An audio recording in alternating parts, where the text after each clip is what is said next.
준미예수님, 네, 오늘은 댓글 함께 나누는 시간입니다. 저희가 너무 좀 늦게 하니까 댓글이 너무 많이 이렇게 밀려서 이제 긴 것들은 제가 이제 간추려서 소개를 해주고 또 이렇게 대답도 조금 단순하게 하려고 노력하겠습니다. 성부와 성자와 성령의 이름으로 아멘. 네, 윤희님, 이제 아들, 따님이 계신데, 착하던 아드님이 이제 막말을 하고, 해서, 그것이 너무 심해서, 제 강의를 이제 들으라고 이렇게, 했는데, 강의는 전혀 듣지 않고, 엄마가 듣는 것도 못마땅해 한다고 하는데, 그래서 너무 마음이 아픕니다. 그래서 15년 만에 54일 기도, 비르짓다 기도 15도 시작했습니다. 아들 바오로가 냉담한 지 15년쯤 되었는데 어떤 기도를 하면 좋을까요? 이제 기도가 나쁜 것은 아니죠. 그러나 기도만으로 또 다 된다고 생각하면 또 그것도 좀 그런 것 같아요. 그래서 기도도 해주지만 지금 어떻게 보면 아드님께서 제 강의도 엄마가 듣는 걸 못마땅해 한다는 거는 그 시간에 자기에게 관심을 좀 가져달라는 그런 마음일 수 있을 것 같아요. 그래서 아이에게 지금 필요한 거는 엄마가 너 같은 죄인 내가 회개하기 위해서 기도 열심히 한다. 물론 당연히 기도도 하셔야겠지만 엄마가 너 얼마나 사랑하는지 보여줄게 라고 어떠한 행동하는 사랑의 모습을 자꾸 보여주다 보면 자녀분도 감동해서 이렇게 나도 그럼 한번 성당 나가볼까? 이렇게 되는 것 같아요. 그래서 지금 더 제가 잘 모르지만 절실하게 필요한 거는 바오로 아들에게 엄마의 사랑 표현이 아닌가. 물론 많이 해주시겠지만 일단은 그렇게 생각하고 특별한 어떠한 기도는 없는 것 같아요. 54일 기도, 9일 기도 이런 거 바치시는 것도 좋고 성체주배도 좋고 무슨 기도를 바쳐도 되지만 기도와 함께 어떤 자녀에게 더 큰 관심을 보여주고 상도 차려주고 이렇게 아무튼 사랑을 보여주시는 게 참 필요할 것 같습니다. 한마리아님, 그래서 어떤 신자에게 제 강의를 들려주었는데 세례를 받겠다고 이렇게 하셨나봐요. 그래서 그냥 너무 감사드려서 제가 한번 이렇게 얼마나 큰 보람이에요. 그쵸? 저도 강의하는 게 보람이고 그것을 전달해 주시는 한마리아님도 참으로 기쁠 것 같습니다. 조송자님, 제천 그램핑장, 그램핑이 뭐죠? 에서 마지막 2일 새벽 2시부터 잠이 깨어서 묵주기도를 하고 있다가 나가보니 새벽 2시에 묵주기도 무서울 수도 있는 거죠.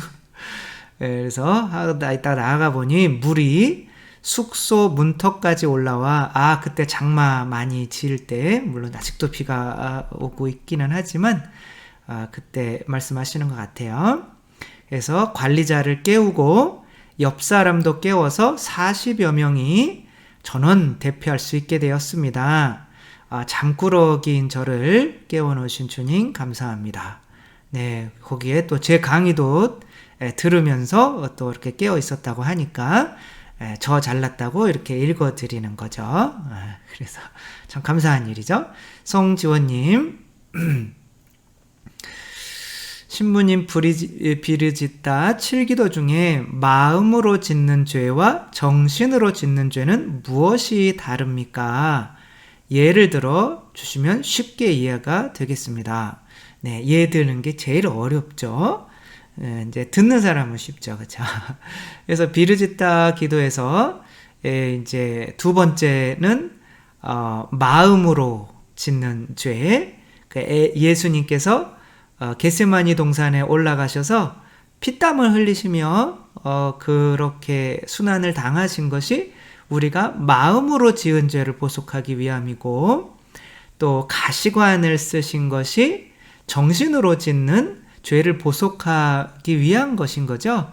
우리가 이렇게 생각해 보면 알 것 같아요. 이렇게 가시관, 우리가 머리로, 관이 뭐예요? 관은 내가 임금이다라는 뜻인 거죠. 그러니까 내가 왕인 거죠. 그러니까 내 안에서 하느님이 아니라 내가 왕이라고 생각하는 것을 정신으로 짓는 죄인 거죠. 그래서 정신적으로 내가 오라, 11조 예수님이 내라고 그래? 근데 그거는 옛날 얘기지. 지금은 상황이 달라. 11조 안 내도 돼. 그냥 조금 내면 되지 뭐. 이렇게 내가 나의 왕이 되는 거를 정신으로 짓는 죄고요. 마음으로 짓는 죄는 예수님께서 올리브 동산에서 피땀을 흘리셨다고 하잖아요. 근데 예수님께서 그때 그 순환을 받으시기를 원하셨을까요? 원하시지 않으셨을까요? 예수님은 원하시지 않으셨어요. 아버지, 제 뜻이 아니라 아버지 뜻대로 하소서라고 기도하면서 피땀 흘리신 거잖아요. 그러니까 마음으로 짓는 죄는 뭐냐면 내 뜻인 거죠. 내 마음대로 하고 싶은 거. 그러니까 마음은 무언가를 하고 싶다라고 하는 거죠. 내 뜻은 이거야. 나는 성당에 안 가고 싶어 라고 하는 거죠. 근데 막 억지로 끌려나갔어요. 아이들이 만약에 나는 집에서 TV 보고 싶은데 엄마한테 억지로 끌려나갔어요. 그러면 어떻게 보면 뭐 아이들한테 그게 죄라고 할 수도 없겠지만 예를 들자면 그런 거죠. 성당에 나가서 미사는 했지만 마음으로는 그렇게 하느님께 온전히 순종한 것이 아니기 때문에 마음으로는 죄를 지은 거죠. 그런 차이가 있는 거죠. 마음은 이제 무언가를 하고 싶다. 그래서 예수님께서 음탕한 마음으로 어떤 사람을 바라보는 것도 간음하는 것이다 라고 했죠. 이게 마음으로 짓는 죄인 거죠. 분명히 간음은 하지 않았어요. 그러나 욕구는 나온 거죠. 근데 사람인데 그런 욕구가 안 나올 수 있나요? 안 나올 수 없죠. 그러나 최대한 줄일 수는 있는 거죠. 그래서 만약에 내가 연속극을 본다, 드라마를 본다. 그러면 뭐 저는 드라마를 안 봐요. 근데 한번 봤어요. 그러면 드라마를 한번 보는 사람은 다음에 어떠한 일이 있을지 더 궁금하잖아요. 마음에 하느님만 생각하는 것이 아니라 드라마만 생각하게 되는 거죠. 그러나 아예 끊어버렸다면 뭐 드라마 생각이 안 드는 거죠. 그래서 최소한으로 우리 마음의 죄를 줄일 수는 있는 거죠. 그러니까 자꾸 여기다 물을 주면 이 욕구가 점점 커지는 거죠. 그렇게 내 욕구를 따라서 나가는 게 마음으로 짓는 죄고, 내 생각을 따라서 나가는 게 정신으로 짓는 죄인 거죠. 루피나 스페스님, 네, 두 가지 드리고 싶은 게 있습니다. 지금은 13조를 하고 있대요. 13조는 이렇게 쓰는 게 아니에요. 13호로 쓰는 게 아니라, 그러니까 10에 3하를 내는 거죠. 그쵸? 30%를 내는 거죠. 그래서 11조도 11로 쓰는 게 아니라 어떻게 쓰는 거야? 아무튼 10분의 1조 이게 맞는 거죠. 10분의 3조 이게 맞는 거죠. 아무튼 그래서 100만 원 벌면 30만 원을 내고 있다고 하셔요. 이러지 않으셨으면 좋겠어요. 저는 그냥 10분의 1만 하셨으면 좋겠어요. 그래서 어떻게 보면 이제 혼자 사는 게 아니잖아요. 근데 가족들은 이 엄마 참 이상해. 성당에 돈 다 갖다 바쳐. 이렇게 해서 오히려 가족들이 분열되게 되는 어떤 그런 일도 일어날 수가 있는 거죠. 그래서 일단은 10분의 1 딱 바치고 나머지는 이제 여유가 있을 때 몰래 이렇게 하시면 더 좋지 않을까 생각하고 있는데, 그런데 1년에 10%씩 늘려나가자 계획하고 있대. 이거 네. 그렇지만 근데 이제 저 같은 사람이야 상관없지만, 아무튼 계속 제가 걱정이 되는 거는 가족 간의 이제 그런 상황에서 가족이 다 동의하면 모르겠지만 이렇게 엄마만 이렇게 하시는 것보다는 일단 가족이 다 동의하면 뭐 얼마든지 그렇게 하시면 되는데, 그거 보세요. 저희 남편께서 지금도 많이 낸다고 불만이 있으신데요. 그래요. 일단 10분의 1만 내면 돼요. 그리고 가족이, 그리고 형제님도 우선이어야죠. 그쵸? 갈등이 생기는 것 같습니다. 평화를 위하여 모르게 할까요? 아니에요. 10분의 1만 하세요. 평화를 위해서. 이해를 시키고 의논하고 설득해야 할까요? 10분의 1만 하세요. 네. 자, 2번. 딸이 헤어 디자이너 취업을 앞두고 있는데요.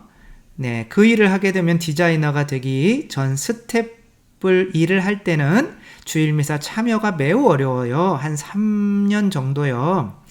뭐 이게 사실이라면 지금으로서는 물론 주일을 거룩하게 지내는 게 당연한 거죠. 근데 또 먹고 살아야 되니까 주일날 전혀 나올 수 없다라고 하면 이렇게 평일미사는 한번 나올 수 있을 거 아니에요. 그쵸? 하나 맞는 날이 있을 거예요. 분명히. 그래서 평일미사 한 번 정도 하시고 또 기도하시고 그러면 될 것 같아요. 그래서 평일미사 참여하고 성경 열심히 읽고 공소예절 하라고 그랬는데 그렇게 하시면 돼요. 네, 그렇게 하시면 됩니다. 이상현님, 언제나 시모님 강의를 들으며 주님을 갈망하며 행복하게 살아가게 되었음에 감사드립니다.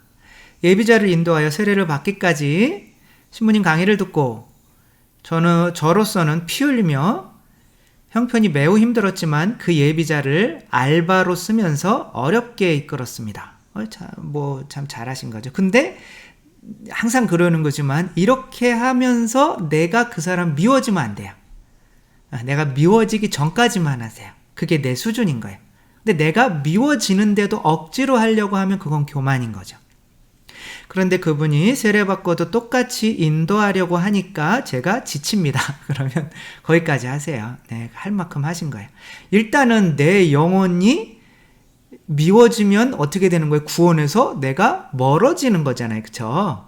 네, 그러면서까지 할 필요는 없어요. 예수님께서도 가리워주다가 어느 한계까지 왔다가 그래도 배신하려고 할 때 예수님이 그것까지 이렇게 끌어안으면 당신도 죄 지을 수가 있어요. 그러니까 그래 네가 가서 네가 할 일 해 라고 놓아주시잖아요. 우리도 우리 수준을 알아야 되는 거예요. 내가 이 사람한테 지치고 미워지고 그렇게 한다면 그때서는 놓는 게 나아요. 거기까지가 내 수준인 거죠. 그래서 이런 것 때문에 고해성사를 받아야 되나? 나는 돈을 한 영혼보다 더 소중히 여기는 사람인가? 맞아요. 그냥 나는 돈을 이 사람보다 더 소중히 여긴다고 생각하면 돼요. 그게 내 수준인 거예요. 왜냐하면 그 사람 지금 미워지니까. 근데 일단은 미워지는데도 나는 그래도 성인이야 그러면서 할 필요까지는 없어요. 그게 오히려 교만인 거죠. 그래서 엄청 절약하며 살았는데 그 청년이 제가 준 카드로 메이커 있는 신발을 사고 왜 카드를 주세요? 물론 이제 그런 건데 이제 그게 이 사람을 바보로 생각하게 만들고 이용해 먹을 수도 있는 거거든요. 이제 내가 미워지거나 지칠 때까지만 하세요. 거기까지만 하세요. 근데 그 사람이 그래서 구원을 못 받았다? 물론 내가 지금 상황이 성인이 아닌 책임도 있는 거예요. 그러나 그 사람 때문에 나까지 지옥 가는 그 어리석음의 큰 죄보다는 더 작은 거죠, 이 죄가. 그러니까 우리는 우리 자신을 이렇게 늘려가면서 내가 내 거 다 내어줘도 뭐 기쁘고 괜찮으면 상관없지만 그렇게 힘들어지면 하실 필요가 없다고 생각을 합니다. 이마리아님, 성경의 일관성에 대해서 말씀드리겠습니다. 오랜 시간 고의 제목이 교만함이었고 저도 마찬가지예요. 저도 죽을 때까지 교만함에 대해서 고해성사 볼 것 같아요. 첫 번째가 항상 그거예요. 지금도 지금 몇 분 했지만 엄청나게 교만한 말이 많이 나왔어요. 그래서 그 교만이 사라지지 않아 괴로웠는데 신부님께서 가르쳐주신 비르지다의 7기도를 시작하면서 알게 된 15기도도 함께 바치면서 깊은 통회의 은총을 받았습니다. 우리가 하느님 사랑에 제일 빨리 갈 수 있는 거는 예수 그리스도의 순환을 묵상하는 거예요. 제일 좋은 거, 십자가의 길.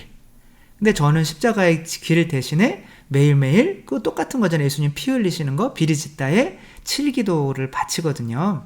그거 바칠 때가 다른 거, 그러니까 제가 어머니에 대한 사랑이 깊어질 때는 어머니께서 나에게 고생하신 것을 생각하는 거예요. 배고프실 텐데 나한테 참 안 드시고 갖다 주신 거, 당신은 삼겹살 안 드시고 우리가 다 먹을 때까지 한 첨도 안 드시고 기다리신 거, 뭐 이런 것들을 생각하면 어머니에 대한 사랑이 훅 올라가죠.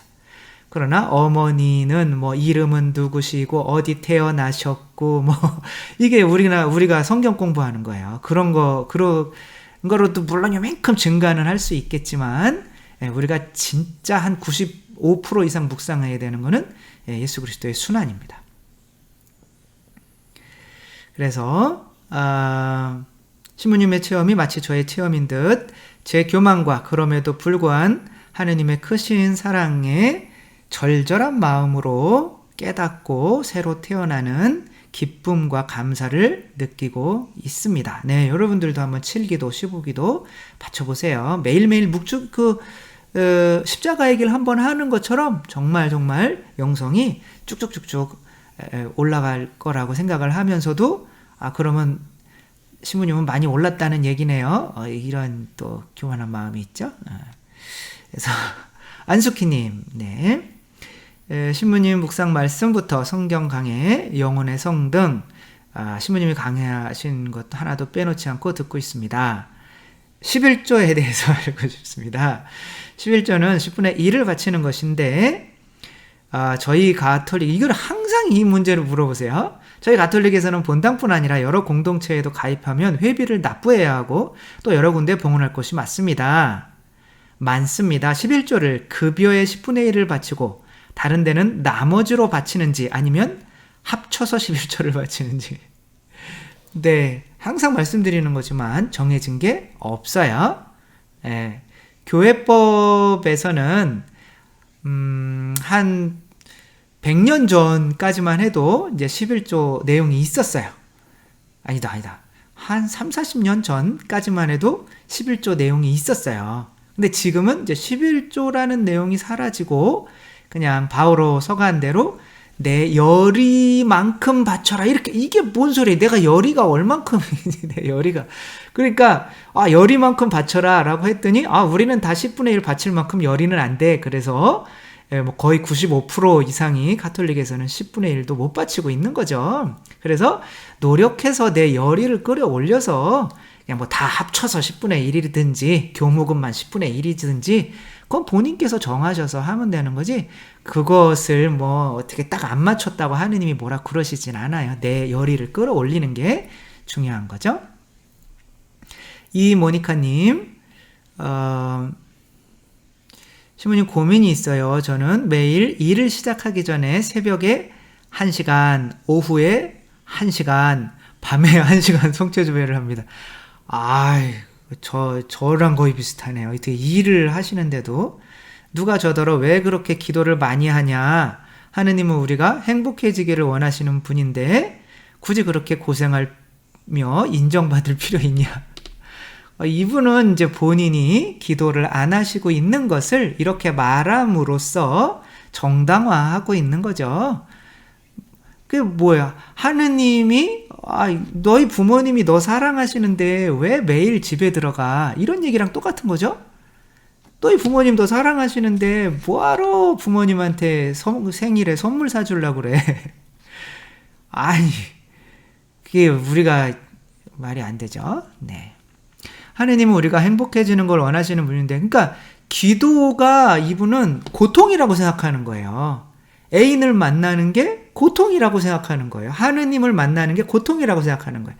이분은 하늘나라 들어가면 하늘나라에 하느님이 안 계신 게 더 편하겠다, 이렇게 생각하는 거예요. 실제로 하늘나라는 하느님이 계시니까 행복한 거거든요. 집에 나의 사랑하는 부인이 집에서 일 열심히 하고 밖에서 막 혼나고 그러더라도 집에 들어가고 싶은 이유는 내 사랑하는 사람이 있기 때문에 그 사람 만나는, 막 학구짝 같은 집이라고 막 무너지고 비 새고 그러더라도 내 사랑하는 사람이 거기 있는 것으로 그곳이 천국이 되는 것이지. 그래서 자꾸 만나고 싶은 게 기도인 건데, 기도 자체를 무슨 억지로 뭐 이렇게 바쳐야 하는 그런 거. 그래서 저도 그래요. 이렇게 보면 이제 수녀님들이나 신학생들, 뭐 저도 마찬가지고 그렇게 기도하는 걸 보면 막 그런 거 있잖아요. 이렇게 저녁 기도에, 성모일도에 뭐 성모 찬송 같은 거 마치거든요. 내 영혼이 주님을 찬미하며 나를 구원하신 하느님께 내 마음 기뻐 뛰노나니를 어떻게 기도하는지 알아요? 내 영혼이 주님을 찬송하며 내 마음 기뻐 뛰는, 그게 기뻐 뛰는 건지 죽으려고 뛰는 건지, 그게 아유 세상에. 그러니까 그런 기도가 어떻게 보면은 힘든 게 돼버린 거예요. 물론 참아내는 거예요. 참아내는 거지만 거기에서 행복이 반드시 오거든요. 근데 그 행복이 아니라 이것은 하느님께서 우리에게 맡겨주신 의무라고 생각하니까 이렇게 기도가 힘들어지고 그런 말이 나오는 거죠. 원하시는 대로, 행복하신 대로 기도 충분히 하시면 됩니다. 딤프나님, 네, 이 시기에 취준생이라 취업 준비생인 거죠. 월요일에 자격증 시험을 보고 오늘도 오전에 또 다른 자격증 시험을 치고 왔는데, 돌아오는 길에 나는 왜 이렇게 마음도 다치고 사랑도 잃어가며 애쓰고 있을까 생각이 들었어요. 그러니까 너무 삶이 비참하죠. 그쵸? 취직도 안 되고 막 시험이 붙건 안 붙건, 물론 붙으면 기쁘겠지만 그렇게 이 세상에 태어나서 벌어먹고 살기 위해서 공부한다는 것 자체가 비참한 거죠. 그리고 여기 이분처럼 사랑도 잃어가면 애인이랑도 헤어지고 막 그러면 진짜 나는 도대체 왜 사나, 세상 살아가는 의미가 뭔가 라는 마음이 들겠죠. 사실 하느님이 아니라 내가 원하는 길을, 하느님의 뜻이 아니라 내 능력으로 혼자 걷고 싶어서 탁월한 사람이 되려고 길을 쓰고 있다는 결론이 도출되었습니다. 잘하셨네요. 만약 이 애쓰는 일이 행복했다면 모르겠지만 이런 것 때문에 내 자신이 안절부절 못하고 예민해지고 주변을 돌볼 시간도, 작은 마음의 여유도 전혀 내지 못하는 걸 느꼈거든요. 너무 좋은 타이밍에 마음을 꿰뚫어주는 내용 감사합니다. 아무튼 뭐 제 강론 내용 중에 요런 것을 좀 생각하게 한 내용이 있었나 봐요.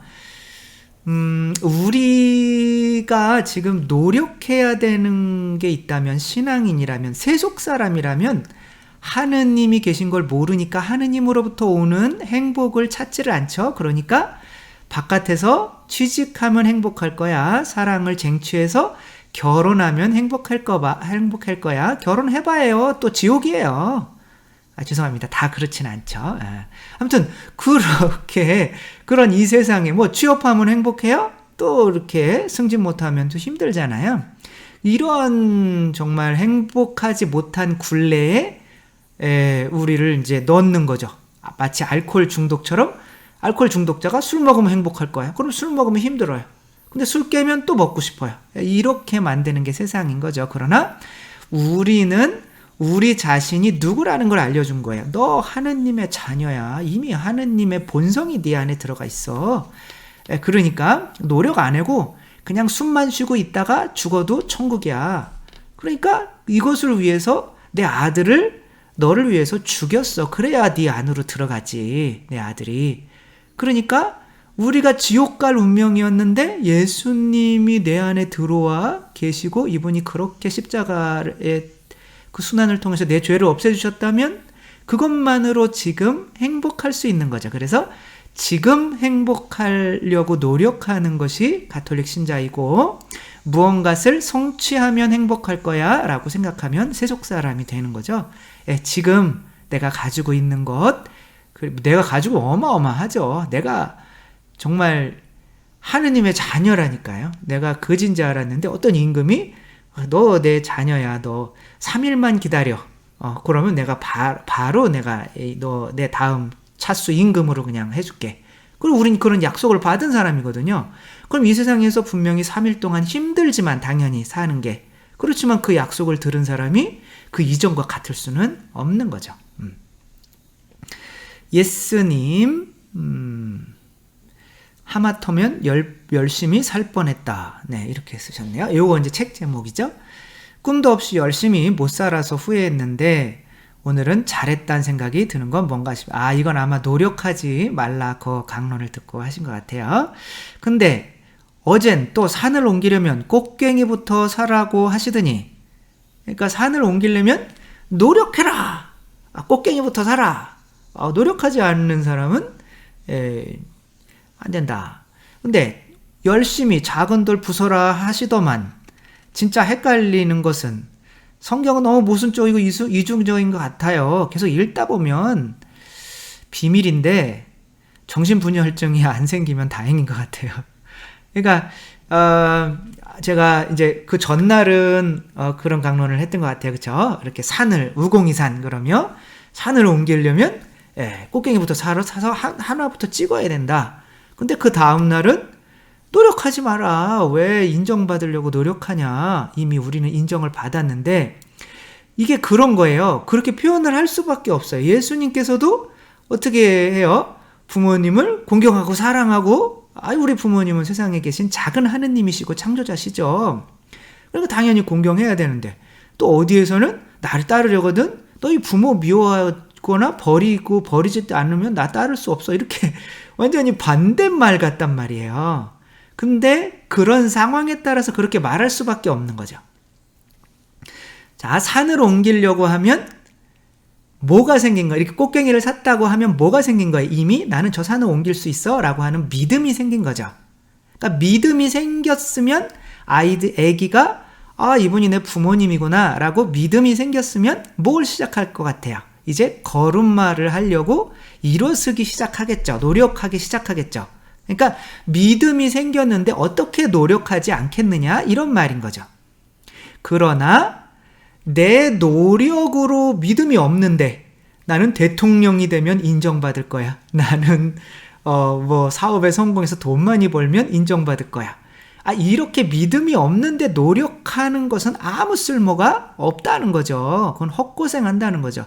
이미 우리를 하느님의 자녀로 인정을 해주셨기 때문에, 그죠? 그 믿음이 없으면 나머지 일들은, 그러니까 그 믿음으로 하느님의 자녀가 되는 거지.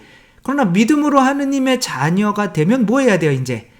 예수님과 내 자신을 비교해서 예수님이 하느님의 자녀인데 예수님답게 못 사는 내 모습을 변화시켜 나가기 위해서 그 은혜에 감사하고 행복해서 하루하루 열심히 노력하지 않을 수가 없는 거죠. 같은 노력이지만 믿음이 있기 전에 노력은 쓸모없는 거고 있은 다음에는 저절로 노력할 수밖에 없다는 거를 이렇게 말씀을 드린 거니까 정신분열증에 걸리지 않기를 바랍니다.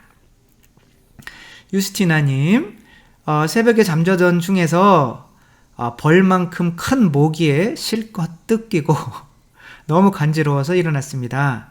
깬김에 3시에 핸드폰을 보니 반갑게 업로드된 강의가 있어서 비몽사몽 중에 다시 들었습니다. 보란듯이 모기에 먹잇감이 된 아침에 이 강의를 듣게 되니 감회가 남다른 것 같습니다. 아마 모기에 관련된 것 같아요. 그렇죠? 사람이 예수님처럼 내 피를 내어주는 사람이 있고 모기처럼 남의 피를 빨아먹는 사람이 있는 거죠. 그래서 계약의 관계는 서로의 행복을 북돋아줄 의무와 책임이 잘 이행되어야만 한다는 것을 이제 다시 되새겼습니다. 늘 받는 것에만 집착하고 자기 배를 채울 피에만 혈안이 된 모기의 본성에서 벗어나 그냥 주기만 해도 그저 행복할 수 있는 넓은 마음을 우리에게 주시기를 주님께 기도드립니다. 네, 감사합니다. 서숙향님, 신부님 감사합니다. 한 신성을 지니신 우리를 닮은 이라고 하신 세 분이신 한 하느님, 혹은 사도신경의 한 분이시니 이해되지 않습니다.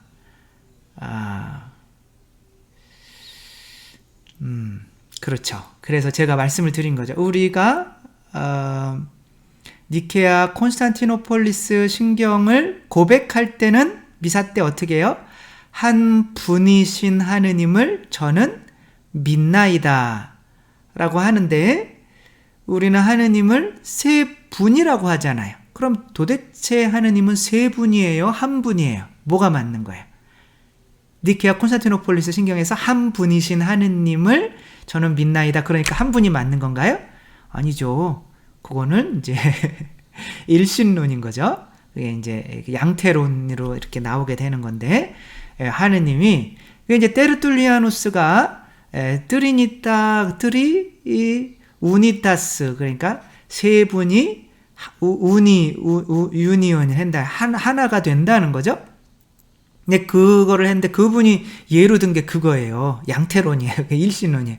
어떤 사람이 무대에서 자기가 올라가서 어떨 때는 이 가면을 쓰고 어떨 때는 저 가면을 쓰고 이렇게 하는 것처럼 하느님도 이렇게 여러 가지 세 모습으로 나타나신다 그러는데, 쓰리 우니타스, 이렇게, 물론 그분 성인이시고 이제 그 옛날에 삼위일체를 이제 시작하기 위해서 그런 말씀을, 용어를 쓰신 거는 정말 대단하신 거죠. 그러나 지금 볼 때는 그것은 양태론인 거죠. 그런 것처럼 한 분이신 하느님을 저는 믿나이다. 요거는 저는 개인적으로 아주 빨리 지금 니케아 콘스탄티노폴리스 신경에 그 번역이 바뀌어야 된다고 생각해요. 한 분이신이 아니에요. 그래도 인 운um 데움이에요. 그러니까 운um 데움, 운um이 우누스 그러면은 하나거든요. 데움은 하느님이에요. 그러니까 이 형용사예요. 하느님을 믿는 거지, 하느님이 한 분이신 걸 믿는 게 아니에요. 근데 한 분이신 하느님을 믿는다고 하면 우리 성부, 성자, 성령이 세 분인데 삼위일체가 당연히 헷갈릴 수밖에 없죠. 그래서 우리를 닮은 사람을, 아담을 만들자라고 할 때 우리, 그거 맞아요. 우리 교부들이, 물론 뭐 유대교나 인정을 안 하지만 교부들이 거기에서 이미 삼위일체, 우리라고 하느님이 우리를 닮은이라고 했으니까 이제 한 명일 수는 없는 거잖아요. 그게 이제 삼위일체의 어떤 그런 식으로 해석하시는 교부들이 많이 계시죠. 그런데 아무튼 그렇게 이해를 해주시면 되겠습니다. 주님의 기도님, 네, 열심히 하려고 했는데 또 30분이 넘었네요. 네, 오늘은 또 여기까지 하도록 하겠습니다. 주님께서 여러분과 함께 전능하신 천주 성부와 성자와 성령께서는 여기 모인 모든 이에게 축복을 내리시어 길이 머물게 하소서. 주님을 찬미합시다. 하느님 감사합니다. 성부와 성자와 성령의 이름으로 아멘. 네, 감사합니다. 사랑합니다.